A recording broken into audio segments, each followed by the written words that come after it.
folks. I hope you're doing well. So in calculus so far, we have talked about limits, and that built our knowledge so we could talk about the definition of derivatives, and we learned all types of properties about derivatives and applications of derivatives. And then we talked about area and how an antiderivative or an integral defines area. And we have worked with integrals some, but we haven't completed our conversation. As a matter of fact, we haven't completed our conversation about derivatives or integrals because there are certain types of functions that we haven't looked at yet. And that would include logarithmic functions and exponential functions. So that's what Chapter 5 is about. And to introduce Chapter 5, I would like to think about a problem that I'm just going to leave. I'm going to leave hanging for a few minutes, but I want to introduce it right here. What if I asked you to find the integral of 1 over x dx? It looks simple enough, right? If you were doing this on the last test, probably what you would do is you would rewrite this as the integral of x to the negative 1 dx. Right? And then you would attempt to use the power rule, and then when I do that, that gives me x to the 0 divided by 0 plus c. Uh-oh. Have you thought about that? We don't have a rule at this point for the antiderivative of 1 over x dx. So keep that in the back of your mind. I'm going to leave it for a minute. We will come back to it, I promise. But right now, very simple function, we don't know how to find the antiderivative of. And that's not the only one, by the way, either. But there are lots of functions that we yet don't know how to find the antiderivative of. Now, again, just keep that last function in the back of your mind. What I'd like to do is spend a couple of minutes reviewing what you already know, okay? And this is Precalculus Algebra, already know information. So one thing that you already know is an exponential function is defined to be a to the x, where a, remember we call a the base, and a is always some number that is greater than 0, and we assume that a is not equal to 1. Why? Because if we did 1 to the x, right, that just gives us 1, and that is a constant function.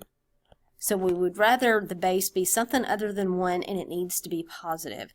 And so, you know, an example might be f of x is equal to 3 to the x, or g of x is equal to 1/3 to the x. Both of those are exponential functions. What makes it exponential? That the variable is up here as an exponent. Okay? We haven't worked with those in calculus yet. All right, a logarithmic function. You worked with these too. So we would read this as log base a of x. Once again, a is called the base. A has got to be greater than 0, and a is not equal to 1, just as the definition of exponential function goes. So in precalculus, we learned that the exponential function and the logarithmic function are inverses of each other. Okay, so that is still the case. They are inverses of each other. It says consider the exponential function of 2 to the 5th equals 32. So this is a statement. This is not really an exponential function. I probably shouldn't have said that because there's no variable in here. This is just a numerical expression that we got going on here, a statement. 2 to the 5th is 32. Another way to write this in what we call logarithmic form is log base 2 of 32 equals 5. So you remember doing that? So the base, which is 2 in this case, moves over to the base in your logarithm. Something that you should always think about is the term a logarithm is an exponent. A logarithm is always equal to an exponent. It represents an exponent. So over here, notice the 5 is the exponent. So a logarithm is always equal to an exponent value. And then the 32 is what we call the argument of the logarithm. So this statement is what we call exponential form, whereas this statement is logarithmic form, but it is not a function at all because I don't have a variable in there. It's just an equation, just a statement. Okay, and you're probably aware of the change of base formula that says log base a of x is equal to log of x over log of a. So many calculators don't have log base any random a value. Mine doesn't. I have this super calculator, but it's also super old, and it doesn't have the button that looks like this, where I can put in my own logarithm. Now what it does have is log. Remember, that is log base 10 by definition. So if you see log of x, that's log base 10 of x. And it has this button, natural log, which is natural log of x. So if you need to convert a log base not 10, or not a natural log, to a base 10 logarithm, that's what this first one says, or a natural logarithm, you can do that. And notice how you remember this is base on the bottom. So if you have, say, log base 2 of 5, then you can type in your calculator log of 5 over log of 2. Base goes on the bottom. Or you can type natural log of 5 over natural log of 2. So these are properties you have already learned in a pre-calculus course at some point or another, but I just wanted to go back over them to review so you remember some of those properties. Now in calculus we do something a little strange.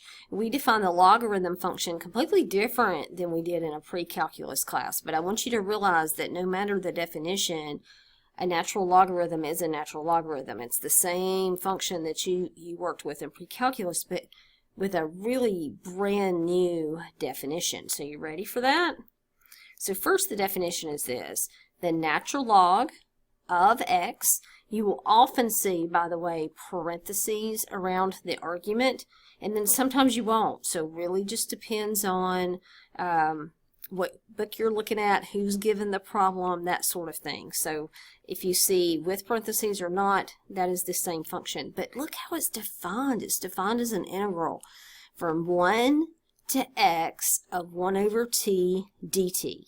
Okay, and notice it says x is greater than 0. Just like in a logarithm function, your argument must be positive. You cannot evaluate the logarithm of a negative number. So I want to spend a little bit of time, not a huge amount of time, but a little bit of time talking about this definition and seeing what it means. So I start off with a graph, just a graph of 1 over t dt, okay, or actually I changed it to x, okay, I typed this in Desmos, and so this is the graph of 1 over x. Now if you'll remember, there's more to this graph. There's a part on the left for this graph that goes like this, okay, but we're only looking at x greater than 0, so I'm going to come back over here and only look at the right side or the positive side of this function, okay. Now again, that is just the graph of 1 over x for x greater than 0. So we have a visual of this. Now let's think about it. What does an integral mean? Okay, so an integral defines the area from the lower limit to the upper limit from the curve to the x-axis. You follow that? So again, from 1 is the lower limit, so that's where the area is going to start, up to whatever x value we got going on right here, from the curve, which I have a picture for you right here, all the way down to the x-axis. Okay, so let's think about this, what this means. So first, let's take a look for area if x is equal to 1. So let's write down what that's actually saying. So we would be going from 1 to 1, because it says x equals 1, of 1 over t dt. So I have the curve right here, okay, and we're starting at 1 and we're going to 1. So what is that area then? If you start and end at the same place, what is the area? Well, I'm hoping you tell me 0, because in the last test, if you didn't tell me 0, you got that problem wrong. Okay, so let's graph that. So I'm going to go to another page and we're going to try to graph that. So 0, so at 1, right, my area is 0. So there's my point right there. Now let's go back to our picture, okay, and let's think about what if x is some value bigger than 1. Okay, now this is not going to be an exact graph, but we just want to think our way through this, okay? So if x is some value bigger than 1, so back to my curve. Notice the only curve I've given you here is the same curve we started with. I've got 1 marked for you. Okay, and let's pick some random value bigger than 1. Okay, I don't want to pick 2 because I want you to think specifically that I'm just saying at 2. And now what are we finding? We're finding the area from the curve to the x-axis. Now tell me about that area. Is that area positive? Is that area negative? But so again, calculation-wise, we're going from 1 to some number. I'm just going to put x is greater than 1. We picked a number a little less than 2, okay, of 1 over t dt. So all that means is we're finding the area from 1 to there. Now, remember, if your lower limit is smaller than your upper limit, that gives you a positive width, right? If you were to draw in rectangles, don't worry, we're not, but if you were to draw in rectangles, all those widths would be positive, right? How about the height? They would all be positive as well, right? Because this is above the x-axis. So do you agree that this area would be a positive value defined by this integral? The reason I said it that way is because area really is always positive, right? But when you define it with an integral, it could be negative depending on two different situations. Is your width negative or is your height negative? But both of those are positive in this case, so that's positive. Now, I don't know how big that area is, y'all. I'm not going to run that number right there. I kind of need to know, use this definition to find that exact area. But we do know it's a positive value, so bear with me when I go over here to plot back on my XY axis. Over here at almost 2, I know I have a positive value. Now where to put it, I don't know how big it is, so I'm just going to pick a random value, okay? It's positive, right? Now let's think about this. Let's go back to our picture. If I were to scoot, wrong one. If I were to scoot my value over a little bit more, say right here, and now I'm looking at an area that's yellow and blue, that would still be positive, right? And I'm going from 1 all the way to that number over there, and it would be a little bit more than the one we just got. Do you agree? So if we were to pick a value over to the right of 2, it'd be more area than if we picked a value less than 2. But how fast does it grow? Well, look, these areas, as we go further out, it's going to be getting smaller and smaller and smaller, right? It's going to be more area. More than the yellow, more than the yellow and the blue, more than the yellow and the blue. If I picked another color over here, it'd be all that added together. So what's going to happen when I plot this is that, say over here, it's going to be a little more. And it's going to be more and more and more, but it's not going to grow real fast, right? Because that area gets smaller and smaller and smaller as we go out positive. Okay? So what I think you ought to feel comfortable with is that the graph looks something like this. It's going to get larger and larger. It's not like there's a horizontal asymptote here. It's going to get bigger and bigger and bigger, but not at a real fast rate. Okay? Now, let's consider if x is less than 1. This is where things get just a little bit weird. Okay? So here's our situation. We're taking the integral from 1 to some number less than 1. So I'm going to pick a number less than 1, say over here. I'm not concerned with what it is. We're finding this area. I'm going to highlight it in green. Remember, the definition of this integral down here is the area. The area what? From the curve 1 over t all the way to the x-axis, and we start at 1 and we end at some number less than 1. Now tell me, what does that do to my area? The height of all my rectangles is positive, you agree, because it's all above the x-axis. So if I were to draw rectangles in here, they'd all be positive. But my width, is my width not going to be negative because I'm backwards? Instead of doing b minus a over n, it's like a minus b over n, right? So all my width is going to be negative. Well, if I multiply a negative width times a positive height, listen, my area is less than 0. Now again, area can't be less than 0, but it is defined by this integral right here, right? So I know over here at whatever this value is less than 1, that I've got a negative area. You agree? So when I come over here to plot it, it's going to be negative. Now, how negative is it going to be? That's what I'm not calculating right now. I just know it's negative. Okay? Now, let's go back to our picture. What if I scooted that number over just a little bit more? Say, getting closer to 0 over here. That would add more area, right, that I have in yellow there.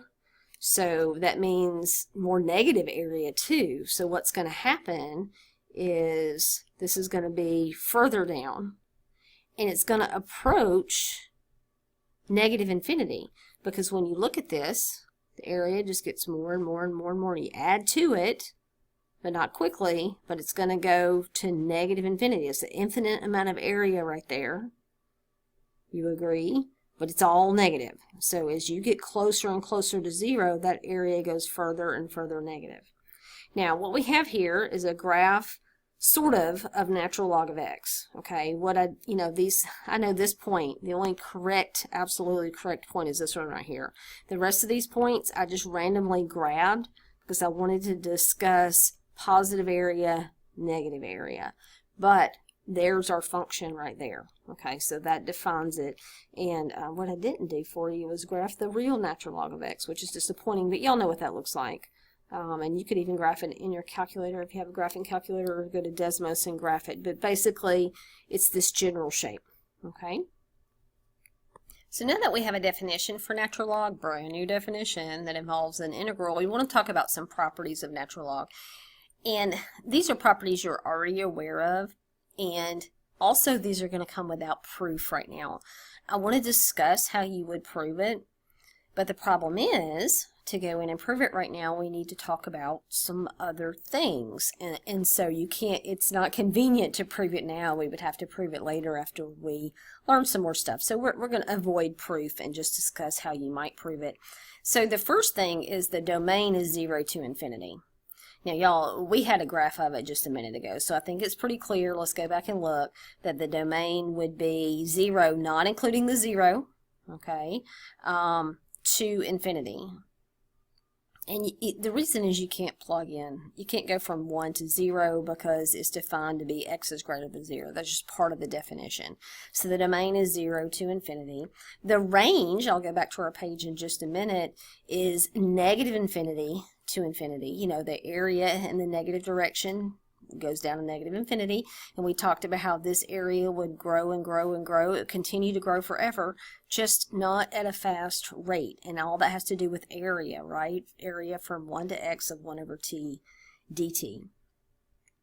So there's our domain. There's the range that we just discussed, negative infinity to infinity. Next is that y equals natural log of x is a continuous function. Now, this is one of the things. To prove a function is continuous, remember there's 3 things that you would have to prove. You would need to show that the function is defined at every value on the domain. You would need to show that the function value is the same as the limit value. Okay, so it is a continuous function. You could see that from the graph too when we sketched it. The next thing is y equals natural log of x is an increasing function. Now, this is one of the things that I wanted to talk about. You can't prove it immediately because I haven't defined the derivative for you. But remember, to show that a function is increasing, you need to show that the derivative, the first derivative, is positive.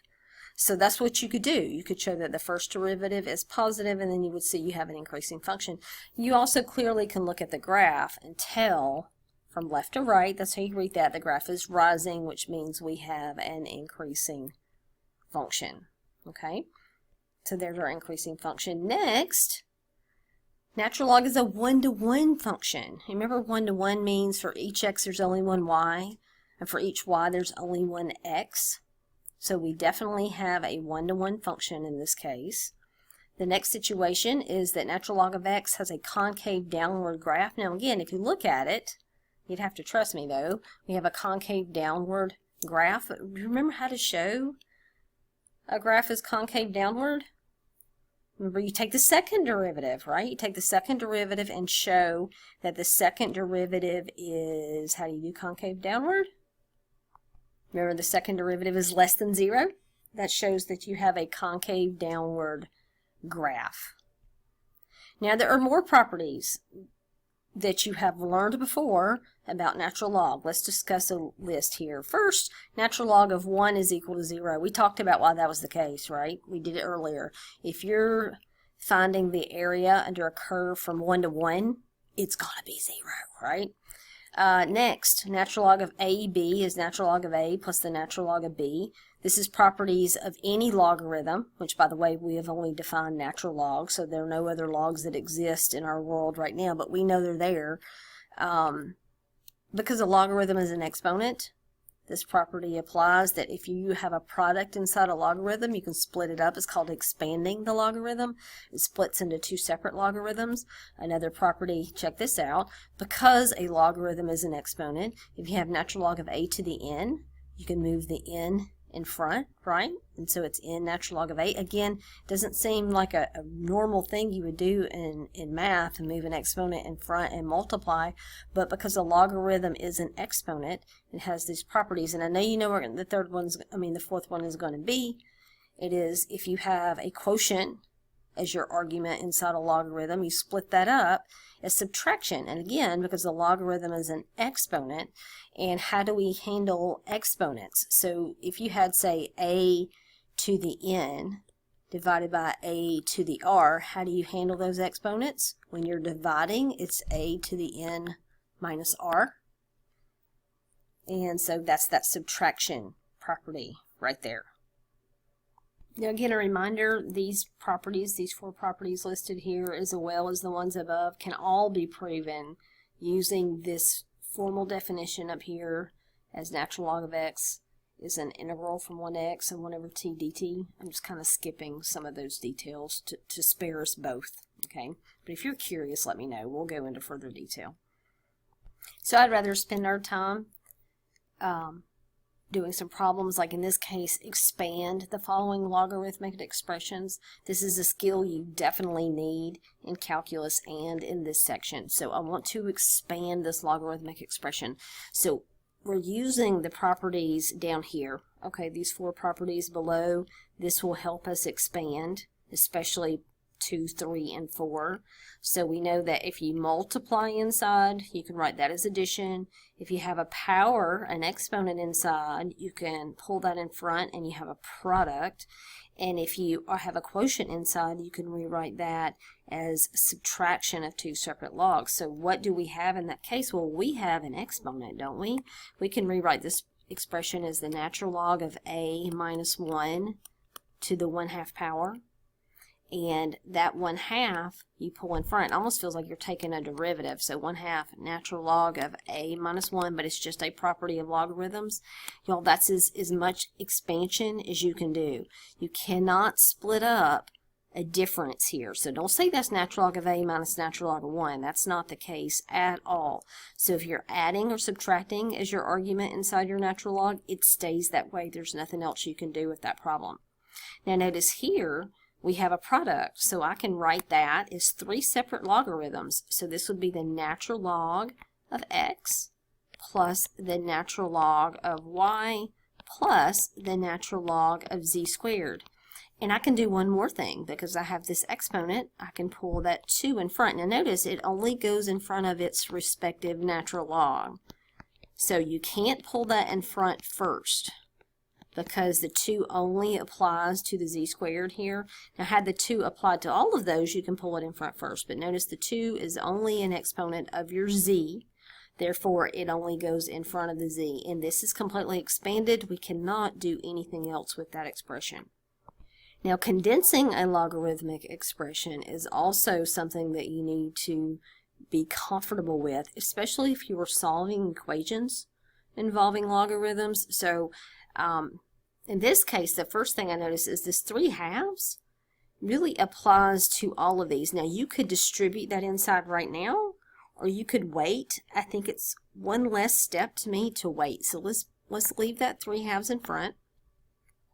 Now it is subtraction. That means division, right? So I'm going to have a natural log. Okay, notice the big set of brackets. We're subtracting, so we're dividing. And that's also subtraction, so that's also division. So this natural log of x squared plus 1, that's like a plus in front. So anything that's plus, I put in the numerator. whereas minus is what we're dividing by is going to go in the denominator. Now, if you think about that real hard, you might be thinking, I don't have enough parentheses right here. There we go. So if you're thinking about that real hard, you might be thinking, wait a minute, that's addition, is it not? Because it's in the denominator. Well, if you were to minus, and then you put brackets around these to add, if you were to go back and expand, then the minus would distribute. So that's why the fast way is to say, okay, well, if you have a negative in front of your logarithm, those will go in the denominator. On the other hand, if you have a positive in front of your logarithm, it's going to go in the numerator. Now, next issue is these big brackets that I have here are really not required anymore, right? Because I condensed that inside expression. So this is equivalent to saying 3/2 natural log of x squared plus 1 over x plus 1 times x minus 1. Now, the 3/2, what can I do? It goes up here as the exponent, so that's natural log of x squared plus 1 over x plus 1 times x minus 1. So now it's up there as an exponent. You could take that a step further. It just depends on why you're doing this, but 3/2, you know, is the square root. So you could say x squared plus 1 over x plus 1 times x minus 1, and then all of that would be to the third power. Now, I don't really have a problem with it right here, but it really just depends on why you're condensing. So you may need the radical form, you may need the rational exponent form. All right, let's take some limits. It's been a while since we've taken a limit, hasn't it? So we've got the limit is x goes to 6 from the left. Remember, that's what the little negative means up here, is a superscript of natural log of 6 minus 6. Oh, I'm sorry. Yeah, well, that's what it's going to be, right? It's 6 minus x, but if at all possible, you could use the substitution method. Just take the 6 and plug it in there. So that would give me the natural log of 0, which is right? But let's think about this. Now, remember what natural log looks like? That's right there at 1. The graph crosses, and it goes like this. Now, as we get closer and closer to 0, because that's what's happening, this is really approaching 0. It's not actually at 0. It's approaching 0. From the left, that means that this number is like 5.9, right? And 5.99, that kind of thing. So 6 minus 5.9 gives you 0.1, or 6 minus 5.9 gives you 0.01. So again, we're approaching 0 from the right is what's going on here. And so that's going to go to negative infinity. Can you see that? Of course, what does that mean about the limit? It doesn't exist. But this is how it doesn't exist. So both of those are really required for your answer. I know, if you're using certain programs to enter homework answers, the negative infinity is what they want. Although that does mean the limit does not exist. Does that make sense? Now, could we take the limit as x goes to 6 from the right? Could you even do that? So you're talking about a number bigger than 6. So you'd be doing 6 minus 6.1 or 6 minus 6.01. You can't do that, right? Because you'd be taking the natural log of a negative number. So that's not even something that you could think about. That's not going to happen. But on the other hand, when you plug in a number on the left of 6, which just means a number smaller than 6, then we're good. Okay? So now what we'd like to do is find the limit as x goes to 5 from the right of the natural log of x divided by the square root of x minus 4. Notice it says try this one using 2 different methods. So let's see what we can do about this. The first thing I want to do is just try it with just direct substitution, just as it is, and see how that goes. And so we have the limit. Better yet, let's don't even rewrite it. So let's just plug 5 in directly and see if that's okay. See, like when here on the above problem, when we plugged in 6 directly, we worked it out, but it wasn't really okay, right? Because you can't evaluate the natural log of 0. So what we decided to do was really take the limit of the inside. So we know that that value is approaching 0. Okay, and so we still sort of did it by direct substitution, but it's not truly direct substitution because we just didn't evaluate the natural log of 0, right? It's negative infinity. Now, The next problem, let's just plug in 5. So that would be the natural log of 5 divided by the square root of 5 minus 4. So far that's fine, right? That's the natural log of, that'd be 5 divided by the square root of 1, which is the natural log of square root of 1 is 1, so 5 divided by 1 is 5. And that's it. Okay? Now, another way we could do that, let's think about it. What in the world am I talking about? Well, you know, this is a quotient. We could simplify it. Now, I'm not saying this is the fastest way. I think what we just did is the fastest way for this particular problem. But I just want you to be aware of those properties that we used earlier. We can expand this, and we still should get the same answer. Let's try it out. So I have the limit as x approaches 5 from the right. Okay, now I'm going to expand this logarithm. Now notice we have division, so that's subtraction. So that'd be the natural log of x minus the natural log of the square root of x minus 4. I could expand this even further. The limit is x goes to 5 from the right. I'm going to say this is the natural log of x. Now this x minus 4 is raised to the 1/2 power. And remember what we could do with the 1/2 is we can just pull it in front. So this would be x minus 4. Is that okay? I did 2 steps in one there. I think you're probably pretty comfortable with that. So again, right here, I rewrote this as x minus 4 to the 1/2, and then we have the property that an exponent can go in front of its respective logarithm. Now, we also have a sum difference rule for limits, so I'm allowed to take these limits separately. The limit is x goes to 5 from the right of the natural log of x minus the limit as x goes to 5 from the right of 1/2 natural log of x minus 4. Now I'm running out of space, so you just have to bear with me.